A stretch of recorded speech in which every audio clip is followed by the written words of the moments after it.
This week we are hitting the old school bookshelf. This is As I Lay Dying by William Faulkner. Some of you may have heard of it. Here are some of the things I knew about As I Lay Dying before I read it. I knew that it took place in the rural South. I knew that in it someone was dying. I also suspected this book would be told in multiple perspectives, using stream of consciousness, for which Faulkner is very well known. If you think you know what stream of consciousness writing is, but you haven't read any Faulkner, you should maybe think again.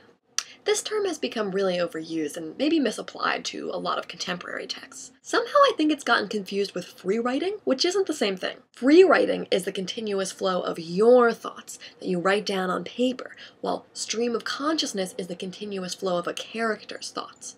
Maybe that doesn't sound like an important distinction, but it is. Because everyone can free write, but not everyone can write stream of consciousness narrative. As you can imagine, your own thoughts are pretty easy to write down, but a character's thoughts, maybe not so much.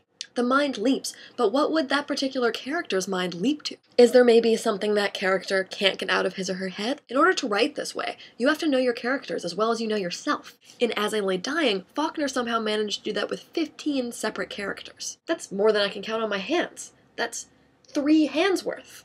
So those are things I did know about As I Lay Dying before I read it. Let's move on to things that I didn't know, and then there'll be things that we both know. This book was written in only 8 weeks. So if I were William Faulkner, and I started this on July 15th, then I would be finished with As I Lay Dying right now.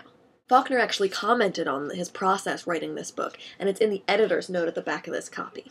I set out deliberately to write a tour de force, he claimed later. Before I even put pen to paper and set down the first words, I knew what the last word would be. Before I began, I said, I'm going to write a book by which, at a pinch, I can stand or fall if I never touch ink again.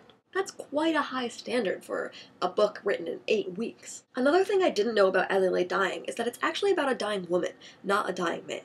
I have the cover to thank for that confusion. Look at this picture. Do you see a man or a woman? Either what looks to be a beard is actually a shadow, or maybe this isn't supposed to be the person who's dying. I'm not sure. So thanks for that, Vintage International. Before I read this book, I also did not know that As I Lay Dying is also the name of a metalcore band that's very popular. I had to check them out, of course. And here's a video clip from their Grammy-nominated song, Nothing Left.